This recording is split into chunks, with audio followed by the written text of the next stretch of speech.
Myriam, une jeune femme noire de 28 ans, travaille comme serveuse dans un dîner animé du quartier de Trémé, en plein cœur de la Nouvelle-Orléans. Son tablier est toujours parfaitement attaché, ses cheveux tirés en arrière, et son sourire aimable cache quelque chose de plus profond. Elle bouge rapidement entre les tables, chantonnant presque les commandes aux cuisiniers derrière le comptoir. Mais dans sa tête, c'est un vrai tourbillon. Malgré son diplôme en littérature, obtenu à l'Université de Louisiane, elle est restée ici, dans sa ville natale, refusant les offres d'ailleurs. Elle ne pouvait pas partir, pas après ce qui est arrivé. Après la mort soudaine de sa mère, Denise, une couturière talentueuse que tout le quartier connaissait et respectait, Myriam est restée pour s'occuper de sa grand-mère, Odette. Cette dernière, maintenant âgée et fragile, souffre de perte de mémoire. Parfois, elle appelle Myriam par d'autres prénoms, parfois elle croit que Denise est encore vivante. Et Myriam, patiemment, raconte encore et encore que non, que maman est bien partie, mais qu'elle est là, elle tient bon. Ce jour-là, lourd et collant comme souvent au mois de juillet, le vacarme du dîner semblait plus fort que d'habitude. Myriam servait des verres de thé glacé, empilait des assiettes de tarte aux pacanes et essayait de charmer les clients habituels avec des sourires automatiques.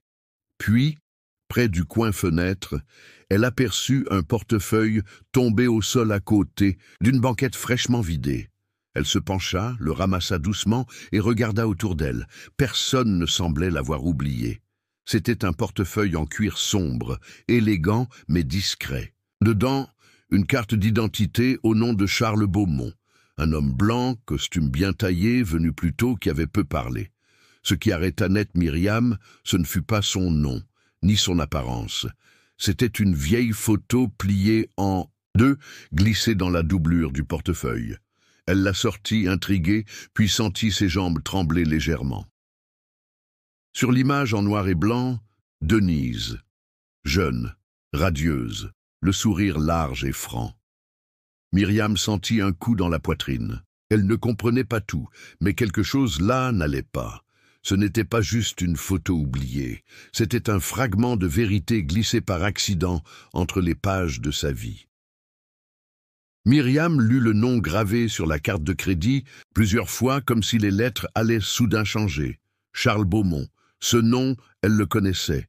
Elle l'avait vu dans les journaux, entendu à la télé, et même lu dans les gros titres lors de fusions d'entreprises ou de grandes donations.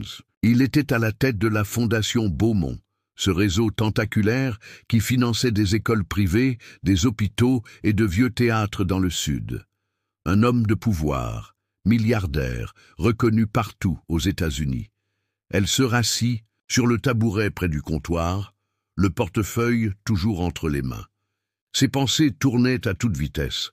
Comment cet homme, que même les politiciens traitaient avec des pincettes, avait-il en sa possession une photo aussi intime de Denise, sa mère? Ce cliché, elle le reconnaissait parfaitement. Elle l'avait vue en double dans une boîte à souvenirs, celle que sa mère gardait bien cachée dans l'armoire, sous des piles de tissus pliés. Le lendemain, Myriam se força à reprendre sa place au dîner comme tous les jours. Le même tablier, les mêmes sourires aux clients pressés, les mêmes plats réchauffés au fond de la cuisine. Mais tout lui semblait recouvert d'une couche trouble. La cloche qui annonçait les commandes résonnait plus fort que d'habitude. Chaque fois qu'un homme en costume entrait, elle se raidissait, l'œil aux aguets. Elle ne disait rien à sa grand-mère, de peur de l'embrouiller davantage.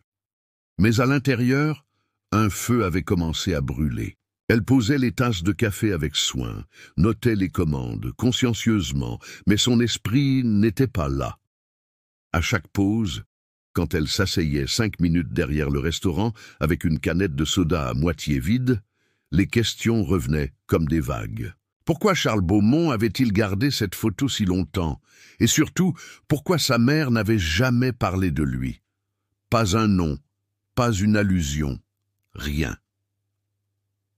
Myriam se sentait partagée entre colère, confusion et une curieuse forme de tristesse, comme si une partie de l'histoire de sa famille avait été effacée. Et maintenant qu'elle y avait goûté, même par hasard, elle ne pouvait plus revenir en arrière. Un soir, incapable de trouver le sommeil, Myriam se leva, sans vraiment réfléchir. Le parquet grince sous ses pas pendant qu'elle descend lentement les escaliers, une main glissée sur la rampe.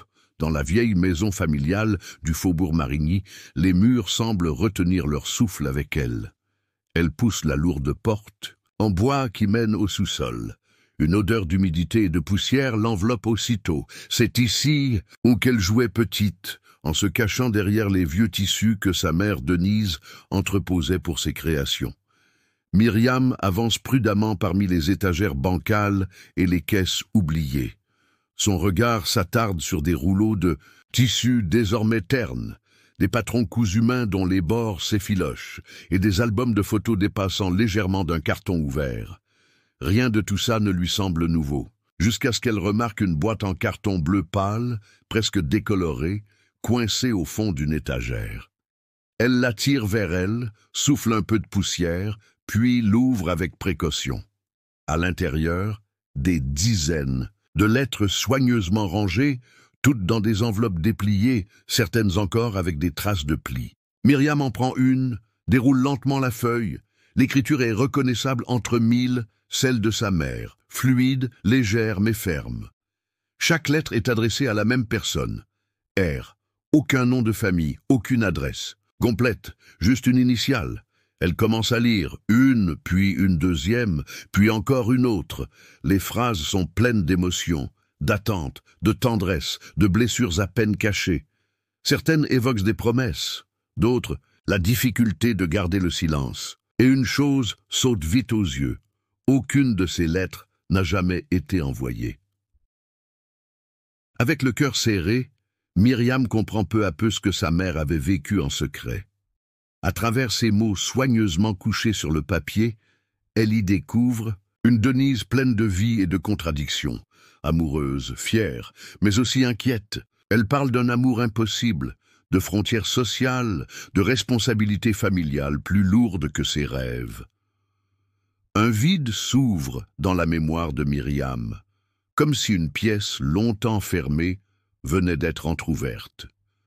Elle sent le poids de cette absence, de cette vérité jamais partagée, et dans ce silence hérité, un besoin urgent grandit, celui de comprendre.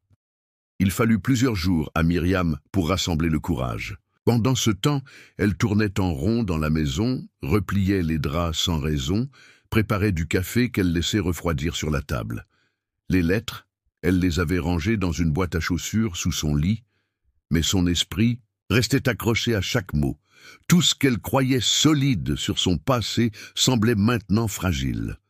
Finalement, un après-midi, alors que la pluie tambourinait doucement sur les vitres du salon, elle s'assit face à sa grand-mère. Odette, Myriam avait dans les mains la première lettre, celle où Denise écrivait à R, en lui racontant les débuts timides de leur relation. Elle ne dit rien d'abord, tendant simplement le papier à Odette, les lèvres serrées. La vieille femme prit la feuille, l'ouvrit avec précaution, comme si le papier allait se déchirer sous ses doigts.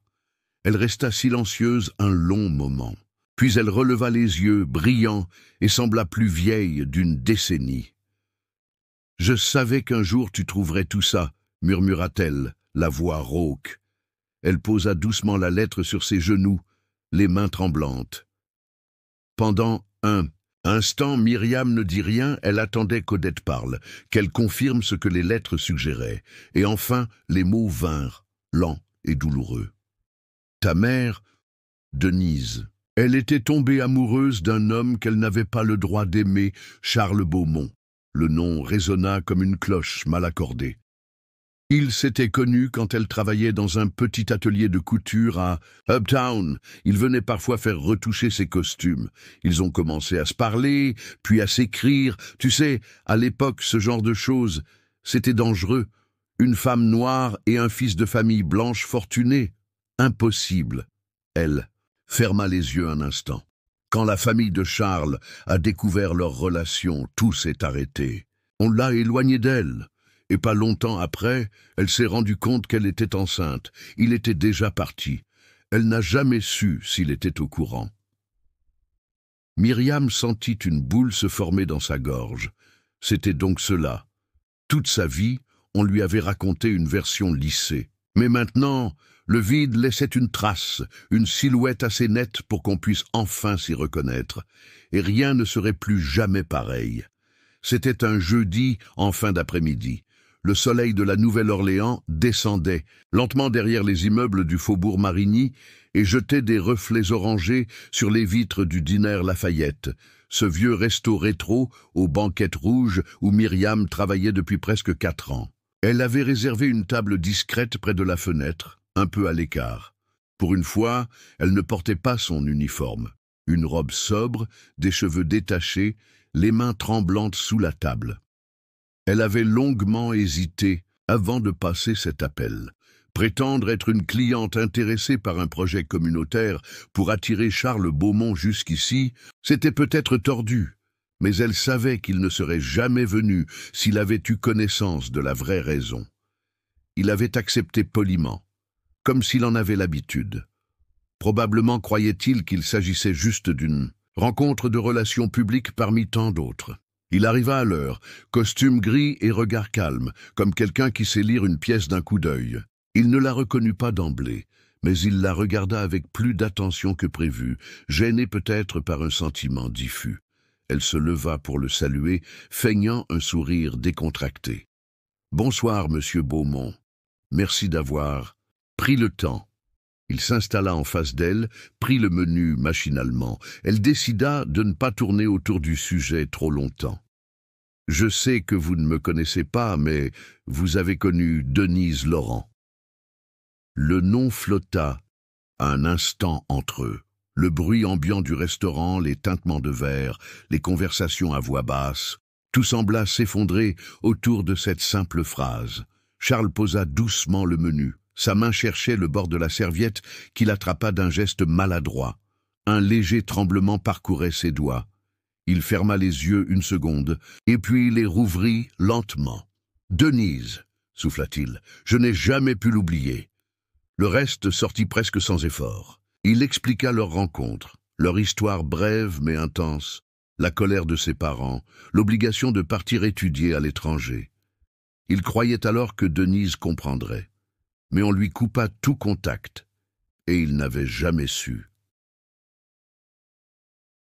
Quand Myriam dit doucement, « Elle attendait un enfant quand vous êtes parti. Ce fut comme un coup de tonnerre dans une pièce trop étroite. » Les mots cessèrent. Le silence resta. Charles resta un moment sans parler, les traits tirés, le regard perdu quelque part entre la fenêtre embuée et la tasse de café qu'il n'avait pas touchée. Puis, d'une voix basse mais claire, il dit qu'il avait besoin de temps, que ce genre de vérité ne se digérait pas en une soirée. Il murmura qu'il était désolé, que s'il avait su, les choses auraient été différentes. Il ajouta qu'il ne voulait pas fuir, mais qu'il devait comprendre ce que cela signifiait maintenant, avec tout ce qu'il avait construit, tout ce qu'il avait refoulé pendant tant d'années.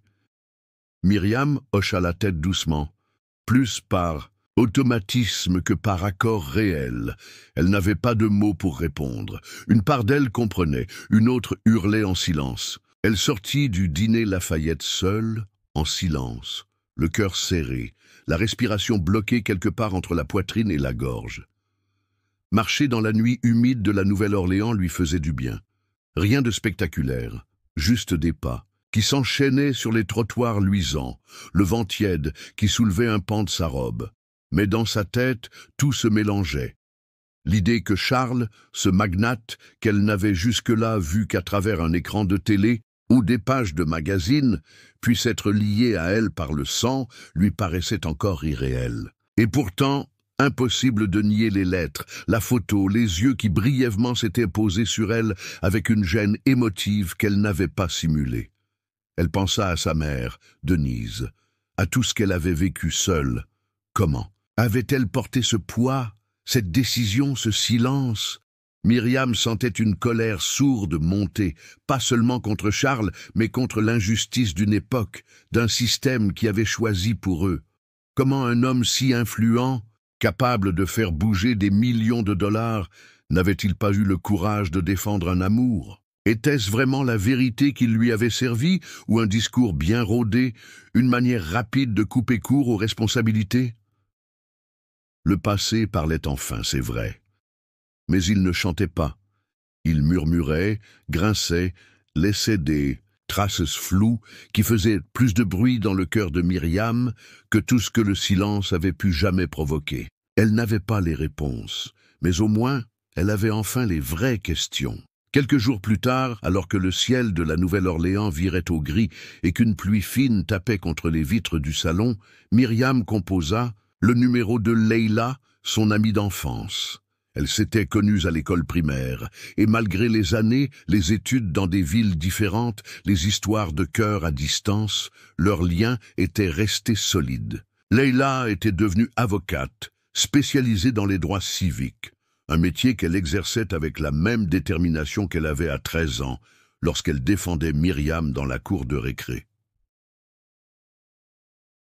Assise sur le vieux canapé du salon, Myriam raconta tout d'une traite, sans reprendre son souffle, la carte bancaire, la photo, les lettres jamais envoyées, le dîner avec Charles Beaumont, ses silences, ses hésitations. Leila l'écouta en silence, hochant la tête, le combiné collé à l'oreille. Quand Myriam termina, une longue pause s'installa. « C'est énorme, Myr. Tu réalises, ce type, c'est pas juste une ligne dans un journal économique. C'est ton histoire, et t'as le droit de la comprendre en entier. » Myriam souffla. Elle attendait ça, une voix familière qui faisait écho à sa propre confusion. Mais Leila ne s'arrêta pas là. Seulement, si tu veux aller au bout, faudra t'accrocher. Ce genre d'affaires remue des trucs enfouis depuis longtemps. Des gens vont pas aimer, surtout ceux qui préfèrent que certaines vérités restent sous le tapis. Le lendemain, elles commencèrent à réunir tout ce qu'elles pouvaient. Les lettres, bien sûr, mais aussi les journaux de Denise, les certificats médicaux, les archives du centre de santé du quartier, un vieux carnet d'adresses trouvé dans une boîte à couture. Leila contacta un ami notaire, juste pour s'assurer qu'elle suivait les bonnes démarches au cas où ça prenne une tournure légale. Mais pendant ce temps, à travers les rues étroites du faubourg Marigny, les rumeurs commençaient à tourner. Les gens faisaient semblant de ne rien savoir, mais les regards changeaient, les silences trop lourds dans les boulangeries, les mamies qui arrêtaient net leur conversation quand Myriam entrait, tout ça disait le contraire. Son secret, non, était plus sain. Son nom circulait, traînant des souvenirs, des jugements, des questions. Et pour la première fois, ce poids-là, Myriam ne voulait plus l'éviter. Quelques semaines après avoir commencé à rassembler les documents, Myriam et Leila décidèrent de passer à l'étape suivante. Elles savaient que sans preuve claire, toute cette histoire resterait floue aux yeux du monde. C'est Myriam qui en parla à Charles Beaumont la fois suivante, dans une conversation brève mais calme. Il ne discuta pas. Il n'arbora pas non plus ce masque figé qu'elle lui avait vu lors du dîner. Il hocha simplement la tête et dit qu'il comprenait. Le test ADN fut organisé dans une clinique privée au nord de la Nouvelle-Orléans. 3 jours plus tard, le résultat tomba comme une pluie d'été, court, dense, impossible à ignorer. Charles était bien le père biologique de Myriam. La nouvelle ne mit pas longtemps à se répandre. Dans les rues du faubourg Marigny, chacun y allait de son commentaire. Certains voisins évitaient son regard, d'autres posèrent des questions à demi-mot. Mais la Nouvelle-Orléans n'était rien comparé à Bâton Rouge, là où le nom Beaumont ornait depuis des décennies les immeubles de bureaux, les terrains de sport universitaires et même un hôpital privé. Là-bas, dans cette ville où l'argent tenait les murs droits, la révélation fut reçue comme une gifle. Très vite, les journaux locaux commencèrent à publier des articles. Pas des analyses calmes ou respectueuses. Non. Des titres chocs, des insinuations.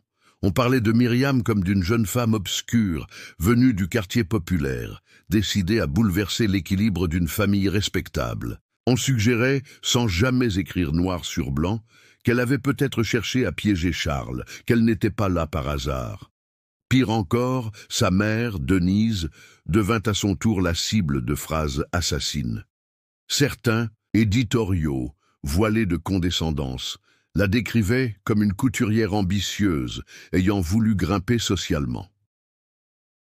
Myriam, assise sur le même canapé où elle avait ouvert les premières lettres de Denise, lisait les articles un à un, sans parler. Léla, souvent à ses côtés, secouait la tête, énervée.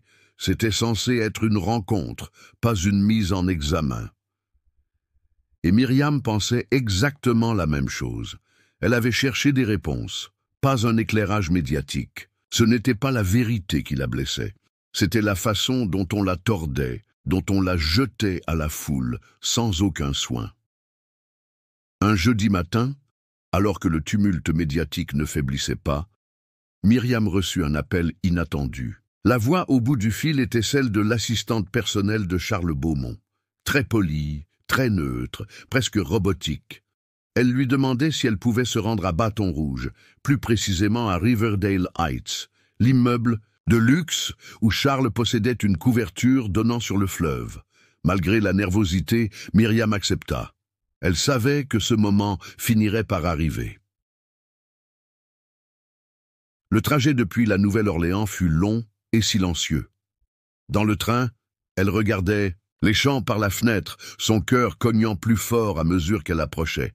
À son arrivée, un chauffeur l'attendait. Quelques minutes plus tard, elle se retrouvait devant un ascenseur privé qui la mena directement au dernier étage. La porte s'ouvrit sur un salon immense, décoré avec un goût froid, impeccable, impersonnel. Charles l'accueillit avec un sourire fatigué. À côté de lui, debout près de la baie vitrée, se tenait une femme qu'elle ne connaissait pas encore, mais qu'elle reconnut tout de suite. Élise, sa demi-sœur. Élise Beaumont. Elle avait été citée dans plusieurs articles, toujours associés aux œuvres sociales de la famille, aux dîners caritatifs, aux discours choisis. Élise ne s'approcha pas. Son regard était fixe, lisse comme une étendue d'eau glacée. Son sourire, s'il existait, ressemblait plutôt à une grimace contrôlée. Myriam comprit immédiatement. Cette femme ne la voyait pas comme une sœur. Elle la voyait comme un problème. Pendant que Charles parlait doucement, expliquant qu'il voulait rattraper le temps, que des erreurs avaient été commises, Élise ne disait rien. Puis elle demanda, sur un ton tranchant, s'il y avait des intentions financières derrière cette rencontre. « Autant être clair dès maintenant », ajouta-t-elle, sans même tourner la tête. Myriam sentit ses mains se crisper sur ses genoux. Elle comprenait parfaitement ce qui se jouait, même derrière les mots. Elle ne dérangeait pas seulement une famille bien en place. Elle dérangeait tout un équilibre basé sur le contrôle, les apparences, les rôles soigneusement distribués. Élise ne craignait pas de perdre de l'argent. Ce qu'elle redoutait vraiment, c'était de perdre le récit confortable qu'elle avait toujours cru être la seule vérité. Dans ce monde figé, Myriam n'était pas une invitée. Elle était l'intruse qu'on ne savait pas comment faire, disparaître. La rencontre avec la famille Beaumont avait laissé Myriam vidée. À peine rentrée à la Nouvelle-Orléans, elle n'avait presque pas quitté son appartement. Tout ce que son regard croisait semblait lui rappeler le froid humide de cette couverture à bâton rouge, les silences tendus, les demi-vérités. Même Charles, qu'elle avait voulu croire sincère, paraissait soudain très loin. Un homme pris dans une toile qu'il n'avait peut-être jamais vraiment tenté de fuir. Quelques semaines plus tard, la nouvelle arriva par un article discret dans un journal économique. Charles Beaumont se retirait temporairement de la direction de la fondation familiale pour raison de santé. Officiellement, les médecins parlaient d'épuisement et d'un stress prolongé. Officieusement, tout le monde chuchotait que les révélations récentes et les tensions internes jouaient un rôle important. Myriam ne ressentit ni triomphe ni soulagement, juste une lourde fatigue, comme si cette histoire, au lieu de se clarifier, devenait encore plus sombre. Puis vinrent les documents. Un assistant juridique les lui apporta en main propre. À peine une dizaine de pages pleines de termes complexes, mais le message était évident. Si elle signait, elle renonçait à toute reconnaissance, à toute présence publique, à toute vérité dite à voix haute. En échange, elle recevrait une somme unique, bien moindre que ce que les rumeurs disaient du patrimoine Beaumont. le tout présenté, bien sûr, comme une protection pour tout le monde, y compris elle. Myriam lut chaque mot avec une lenteur douloureuse. Elle pensa à sa mère, à Denise, à toutes les années où elle s'était tue, à tous les soirs où elle avait cousu jusque tard pour qu'elle ne manque de rien. Rejeter ce document n'était pas seulement un choix personnel, c'était un devoir envers ce passé silencieux. Elle appela Leila sans attendre. Quand cette dernière arriva chez elle, les yeux pleins de feu, elles savaient toutes les deux que la situation avait changé de ton. Cette fois, il ne s'agissait plus de comprendre ou de se faire accepter. Il s'agissait de se battre. Ensemble, elles déposèrent une action en reconnaissance officielle de filiation. Myriam n'avait plus peur, car peu importe combien de portes allaient claquer ou combien de journaux allaient salir son nom, elle n'était plus seule. Et surtout, elle n'était plus prête à se contenter des miettes d'une vérité volée. Après des mois de tension, de procédures et de doutes, Myriam retourna à la Nouvelle-Orléans épuisée, mais plus déterminée que jamais.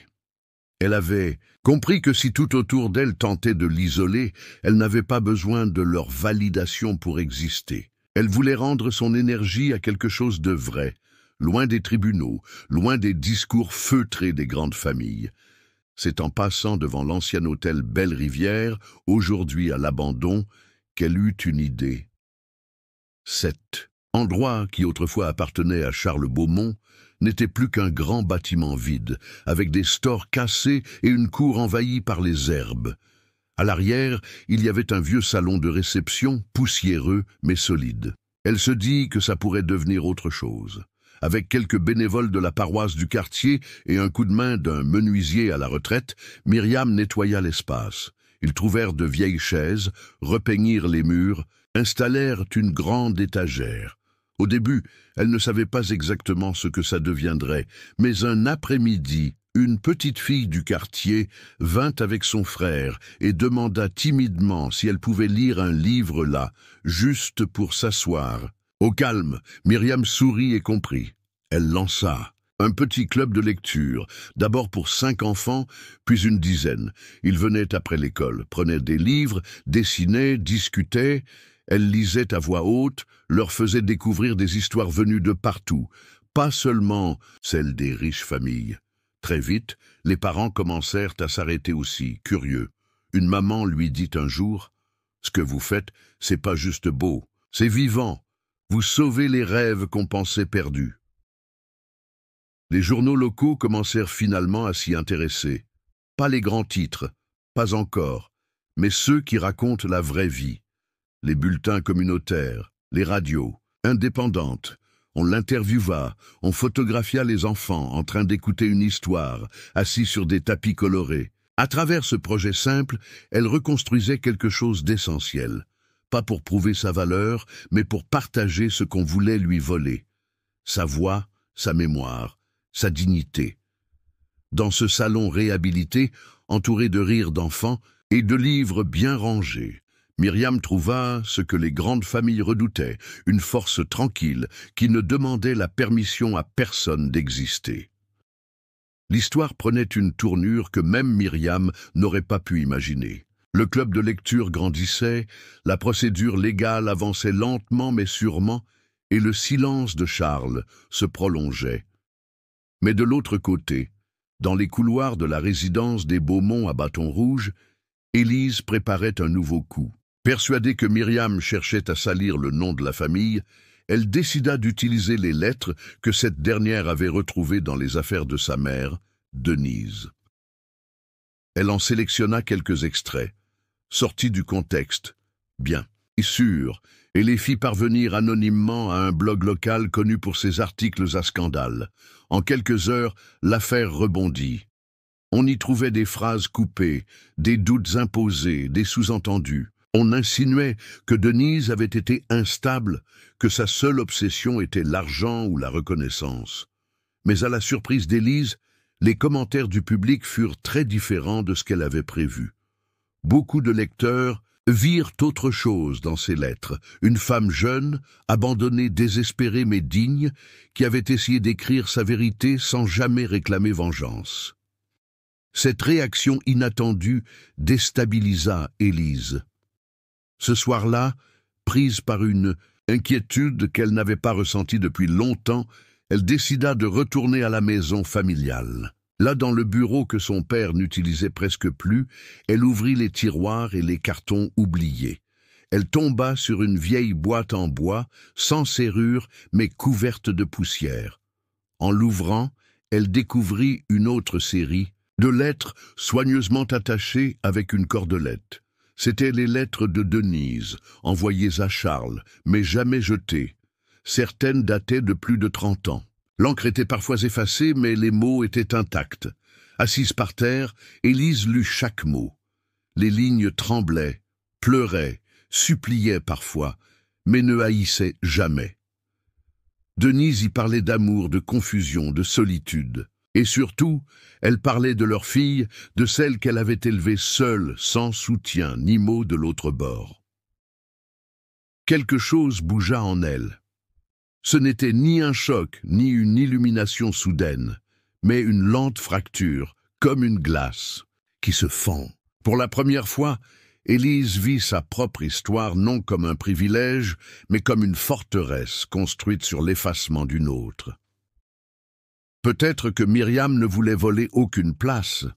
Peut-être qu'elle voulait simplement comprendre où elle avait été abandonnée dans le récit des autres. Au fil des mois, les tensions s'étaient apaisées, au moins en surface. Le club de lecture de Myriam battait son plein.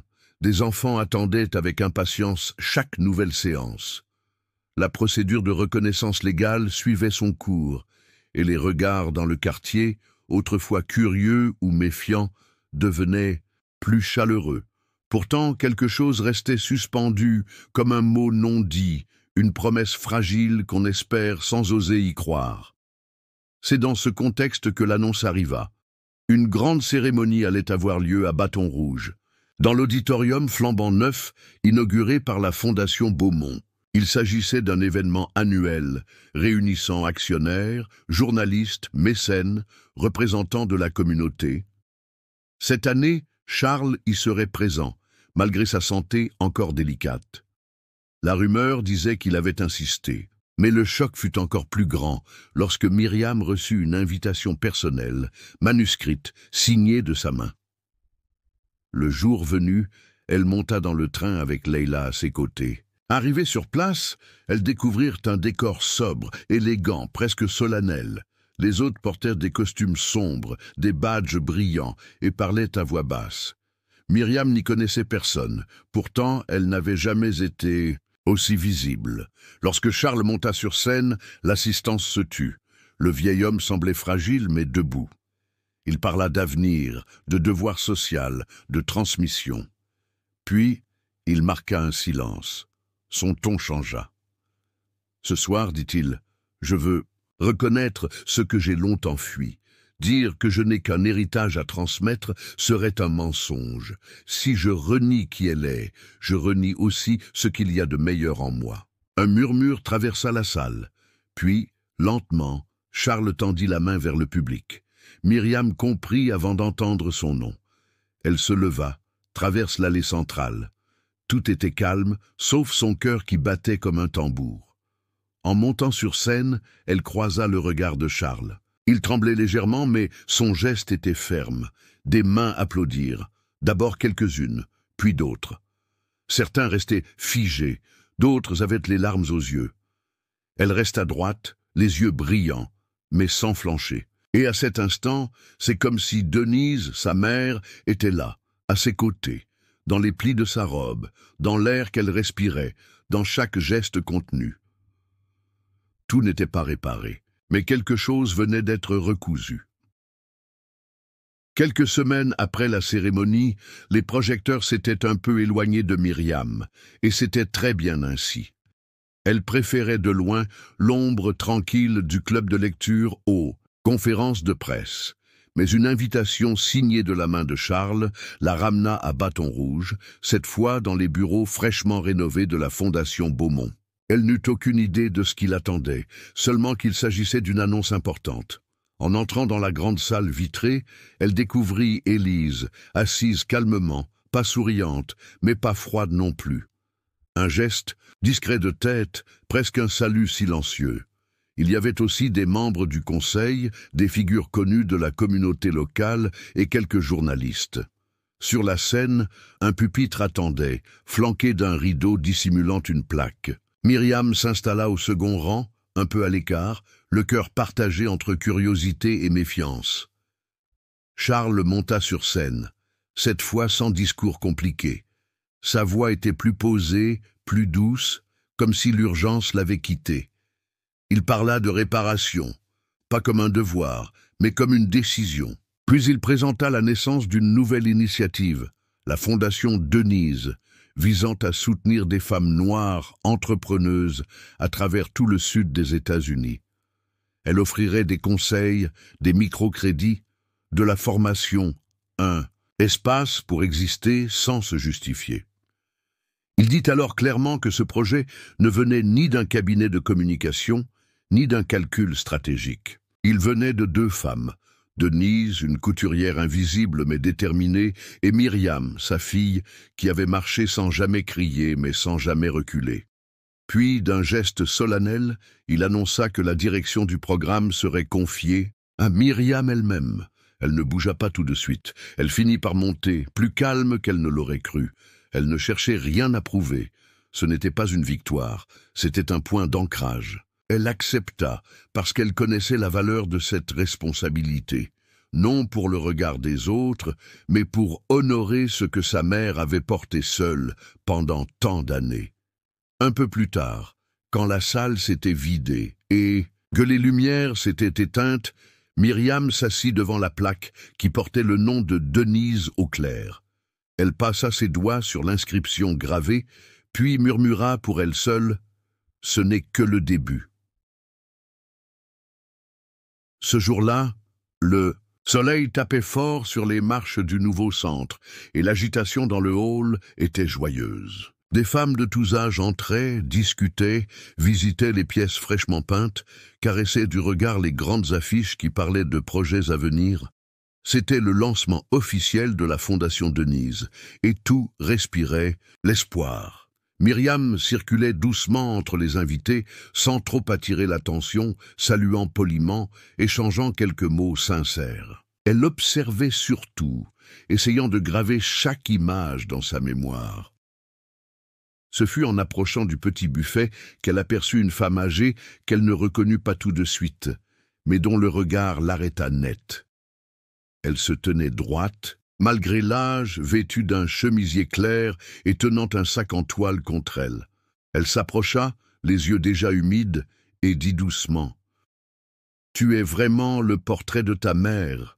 Je suis Huguette. On était amis, elle et moi, depuis les années lycée à Lafayette. » Myriam se figea, la gorge soudain serrée. Huguette sortit une photo de sa poche. Une toute petite image noire et blanc, pliée sur les bords, la même que Myriam avait trouvée jadis dans le portefeuille de sa mère. Denise, souriante, et Charles tout jeune, bras dessus, bras dessous. Huguette la lui tendit avec précaution. Elle savait que lui aussi gardait cette photo. Elle ne me l'a jamais dit directement, mais je voyais bien comment elle en parlait. Elle n'a jamais cessé d'aimer ta venue au monde, ni de garder une place pour lui, tout au fond. Myriam sentit un frisson lui parcourir les bras. Les mots entraient lentement, mais ils la touchaient profondément. Huguette reprit, la voix plus fragile. Denise disait parfois, à mi-voix, « Si un jour la vie recroise nos chemins, je veux qu'il sache que je n'ai jamais attendu avec chagrin, juste avec foi. » Les mains de Myriam tremblèrent doucement autour de la photo. Elle leva les yeux, incapable de formuler une réponse claire. Mais elle sentit une chaleur étrange, pas douloureuse, presque douce, comme si une dernière pièce venait de se poser, sans bruit, dans le puzzle de son histoire. Denise n'avait pas perdu espoir. Et Myriam comprit, à cet instant précis, qu'elle était exactement là où elle devait être. Les semaines suivantes passèrent doucement, comme si la vie après tant d'agitation, avait choisi de reprendre son cours sans bruit. Le centre de la Fondation Denise acceptait ses premières bénéficiaires, et Myriam s'y plongeait à fond. Elle apprenait à diriger un projet, à écouter sans juger, à se faire une place sans effacer personne. Mais malgré le rythme soutenu, un silence demeurait entre elle et Élise. Aucun conflit ouvert, pas de tension évidente, juste ce vide prudent qu'on laisse en espérant que le temps fasse le reste. Ce jour-là, c'était un dimanche matin, lourd de chaleur comme ça va l'être ceux du sud de la Louisiane. Myriam était dans le jardin communautaire derrière la fondation, en train d'arracher de vieilles herbes sèches. Leila lisait à l'ombre d'un vieux chêne. C'est là qu'Élise apparut, soudainement, sans garde du corps, sans robe, luxueuse, vêtue simplement, avec une enveloppe blanche chiffonnée à la main. Elle ne dit rien au début. Elle fit un signe discret, celui qu'on fait quand on n'est pas certain d'être bienvenu. Myriam hocha la tête. Elles échangèrent un regard, ni hostile, ni tendre, simplement honnête. Élise tendit la lettre et dit presque dans un souffle « C'est de moi, pas un communiqué, c'est tout ce que je n'ai pas su dire avant. » Myriam ne l'ouvrit pas tout de suite. Elle la glissa dans sa poche et proposa sans y réfléchir « On pourrait marcher un peu ?» Elles quittèrent la cour par le petit sentier qui descendait vers le cimetière familial derrière l'ancienne maison des Beaumont. Là reposaient les parents de Charles et désormais Denise aussi, enterrée à sa demande dans le même terrain, sans distinction. Silencieusement, elles marchèrent côte à côte. Le chemin était bordé de cyprès noueux. Parfois, une brise coupait la chaleur. Arrivée près des tombes, Élise s'arrêta. Elle regarda longtemps la pierre de Denise, puis se tourna vers Myriam. Les mots n'étaient pas nécessaires, l'instant parlait pour elle. Le geste vint naturellement, un pas, un bras tendu, un corps qu'on serre avec retenue, mais avec vérité. Myriam sentit un poids quitter ses épaules, pas totalement, mais assez pour respirer plus librement. Ce n'était pas une fin ni une revanche. Pour la première fois, elle n'avait plus cette impression d'avoir forcé une porte. Elle avait trouvé, au cœur même de ce passé compliqué, un espace où elle avait toujours eu sa place, même si on ne lui avait jamais dit. Le retour à Lafayette fut doux, presque silencieux, comme si la ville elle-même avait su attendre que tout se mette en place pour accueillir Myriam pleinement. La chaleur de fin d'été caressait les rues et les volets colorés des maisons anciennes semblaient ouvrir grand leurs bras. Au fond de son petit salon, Myriam travaillait tard le soir, entourée de croquis, de lettres, de tissus. L'idée avait germé doucement comme une évidence. Il était temps d'offrir à Denise ce qu'on ne lui avait jamais donné de son vivant, une reconnaissance sans condition. Elle décida alors de monter une exposition, pas un grand événement fastueux, mais quelque chose de sincère, à la mesure de sa mère. Elle avait trouvé dans une vieille malle des robes cousues à la main, des patrons notés au crayon, des chutes de tissus soigneusement pliées comme des trésors cachés. Chaque pièce racontait une histoire. Avec l'aide de quelques bénévoles et de femmes du quartier qu'elle avait rencontrées par le biais de la fondation, elle transforma la salle du centre communautaire en un petit musée vivant. Le jour de l'inauguration, des familles entières affluèrent. Les murs portaient des projections de lettres en boucle, leur écriture simple illuminant l'espace. Sur une grande bande de tissu suspendue au milieu de la pièce, on pouvait lire « Le monde peut t'ignorer, mais tu ne dois jamais ignorer qui tu es ». Des enfants lisaient les extraits à haute voix, parfois en fronçant les sourcils, parfois en riant doucement. Une odeur familière de thé à l'hibiscus flottait dans l'air. Émilie, fidèle amie de Denise, en servait doucement dans de petits gobelets, prenant soin d'en proposer à tout le monde. Autour d'elle, d'anciennes amies de Denise se tenaient les mains, émues, chuchotant des souvenirs, relevant parfois la tête pour sourire à Myriam. Vers la fin de la journée, Myriam s'éclipsa un instant. Elle portait l'une des robes de sa mère, reprise à sa taille par une couturière du quartier. Devant un miroir accroché près de la porte d'entrée, elle s'arrêta. Elle se regarda longuement. Il n'y avait plus de doute dans ses traits. Pas de besoin de se justifier ou de se défendre. Elle se tenait droite, ancrée, entière. Tout ce chemin, toutes ces années, et maintenant, enfin, elle se sentait à la bonne place, chez elle.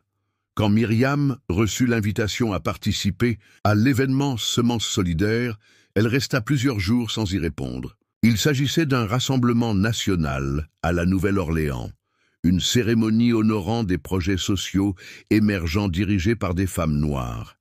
L'équipe organisatrice lui proposait de monter sur scène pour parler de son parcours. L'idée l'intimidait, pas parce qu'elle doutait de ce qu'elle avait à dire, mais parce qu'elle n'avait jamais vraiment raconté tout haut cette histoire, du début jusqu'à maintenant. Finalement, poussée par Leila et Émilie, elle accepta. Le jour venu, vêtue simplement mais dignement, elle monta sur la grande scène installée dans le vieux théâtre rénové de Tremé. Devant elle, une salle pleine à craquer. Dans les rangs, des adolescentes, des militantes, des mamans, des éducatrices, toutes venues entendre des récits de force et d'ancrage. Quand elle commença à parler, sa voix trembla un peu. Mais les mots vinrent, l'un après l'autre, comme s'ils attendaient depuis longtemps. Elle parla de sa mère d'abord, Denise, et de tout ce qu'elle avait transmis sans en avoir l'air. Elle évoqua les lettres, les tissus, les silences, aussi, et cette façon qu'elle avait eue de se battre, même sans frapper. Puis, elle parla de son père, Charles, de ce qu'il avait manqué, des gestes qu'il avait finalement trouvés, et d'Élise, bien sûr, avec qui elle avançait maintenant d'un même pas, lentement, mais sincèrement. Elle parla surtout d'identité, du fait de grandir en sentant qu'on doit s'excuser d'exister, et du soulagement immense, presque joyeux, qui arrive quand enfin on comprend qu'on n'a jamais été une erreur. Elle disait cela, les larmes pleines dans la voix, mais sans fléchir. Elle parla de courage, pas celui qui fait du bruit, mais celui de rester debout quand personne ne te remarque. Elle conclut en disant que leur silence, à elles toutes, n'était pas un vide, mais une graine. Quand elle finit, un silence fort précéda l'explosion d'applaudissements. Toute la salle se leva.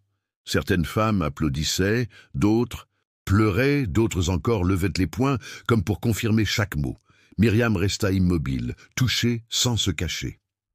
Dans les yeux de ces jeunes femmes, elle aperçut quelque chose qu'elle avait cru avoir perdu, l'espoir. Mais ce n'était pas elle qui l'avait abandonné, non. C'était lui, cet espoir-là qui avait grandi à travers elle. Et il brillait maintenant dans chaque regard tourné vers elle. Sous le ciel étoilé du vieux quartier de Garden District à la Nouvelle-Orléans, Myriam marchait seule, les mains dans les poches de sa veste légère. Il faisait bon.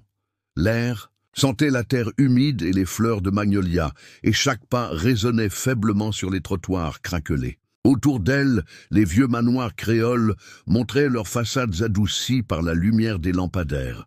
Ces maisons, autrefois distantes, presque froides à ses yeux, semblaient maintenant pleines de récits. Elles contenaient les douleurs, passées, oui, mais aussi les débuts, les oublis réparés, les liens renoués. Myriam leva les yeux vers un grand chêne dont les branches ondulaient doucement. Elle s'arrêta un instant. Le silence du soir n'était pas vide, il était apaisant. Puis elle regarda droit devant, là où les ruelles s'ouvraient vers l'inconnu sans effrayer. Elle pensa à Denise, à cette femme invisible pour le monde pendant si longtemps, mais qui, dans l'ombre, avait bâti des choses solides, des choses qui restaient. Myriam sourit discrètement, comme si sa mère marchait à ses côtés. Elle murmura, avec une douceur certaine, « Denise, tu as créé quelque chose d'éternel. » Et c'était vrai. Ce n'était pas une exposition ou une fondation qui rendait ce legs éternel, mais la trace laissée dans chaque geste, chaque choix, chaque silence, transformé en acte. Myriam ne ressentait plus cette tension intérieure, cette sensation d'avoir un pied ici et l'autre ailleurs. Elle savait désormais qu'elle n'avait pas à choisir. Elle portait en elle tout un monde, celui de Denise, résilient, enraciné, patient, et celui de Charles, complexe, imparfait, mais aussi en chemin, Ces deux mondes vivaient en elle, sans un conflit. Myriam savait désormais que son rôle n'était pas de trier ce qui devait rester ou partir. Son rôle était d'être la traversée, une passerelle où d'autres pouvaient marcher avec elle, découvrir, comprendre, poser leurs blessures. Aussi, elle n'était pas juste le résultat d'un passé compliqué, elle était porteuse d'avenir. Au bout de la rue, des lucioles volaient doucement près des grilles en fer forgé. Elle reprit sa marche, légère comme jamais. Chaque pas confirmait ce qu'elle avait mis tant de temps à comprendre. Elle était la preuve vivante que les histoires peuvent être réécrites. Et enfin, elle s'autorisait à exister tout entière. Ce soir-là, dans la grande salle du centre culturel Mahalia Jackson à la Nouvelle-Orléans, chacun sentait que quelque chose de spécial allait se passer. Le hall brillait doucement, sous les lumières chaudes, les colonnes blanches entourées de tissus colorés rappelant les motifs du bayou et de l'héritage créole. Des portraits discrets de femmes noires influentes ponctuaient les murs, chacune avec une citation simple, gravée en lettres dorées. L'atmosphère était solennelle, mais pas figée. On sentait de la fierté dans l'air. Les invités s'étaient installés, les murmures s'étaient tus peu à peu. Quand Myriam entra, en tant qu'intervenante principale de la soirée, héritage vivant, elle franchit la scène d'un pas tranquille mais assuré. Elle portait une robe longue, au ton terreux, ses longues tresses ramenées en couronne autour de sa tête. Rien d'exagéré, tout en elle disait « Je suis à ma place, je n'ai plus besoin de demander la permission ». Elle s'arrêta devant le micro et, dans un silence complet, leva les yeux vers les premiers rangs. Il y avait là des jeunes femmes, des étudiantes, des mères, des militantes, et même quelques visages familiers venus de Lafayette. Dès ses premiers mots, clairs et calmes, la salle oublia le temps. Myriam parla de ce qu'elle appelait l'amour, et au qui tient debout même quand tout plie. Elle parla de Denise, de son silence courageux, de son travail invisible mais constant, et de la façon dont une femme peut porter un héritage sans qu'on lui dise merci. Elle rappela que les mots écrits dans l'ombre finissent toujours par changer la lumière. Elle parla aussi de celles qu'on ne voit jamais sur les affiches, mais qui tiennent debout le monde, une assiette à la fois, un tissu à la main, un regard lucide dans la cuisine. Puis elle parla d'elle-même, mais sans se poser au centre, plutôt comme un passage entre ce qu'on cache et ce qu'on élève enfin. Elle dit simplement « Je n'ai jamais volé ma place ici. Elle était là depuis toujours. Vous avez juste mis du temps à me voir. » Quand elle eut terminé, il n'y eut pas de cri immédiat, juste un silence plein, vibrant. Puis, lentement, les gens se levèrent. Chacun, debout, la regardait avec un mélange d'admiration et de reconnaissance. C'était clair maintenant, elle faisait partie de l'histoire, de celle que plus personne ne pourra effacer.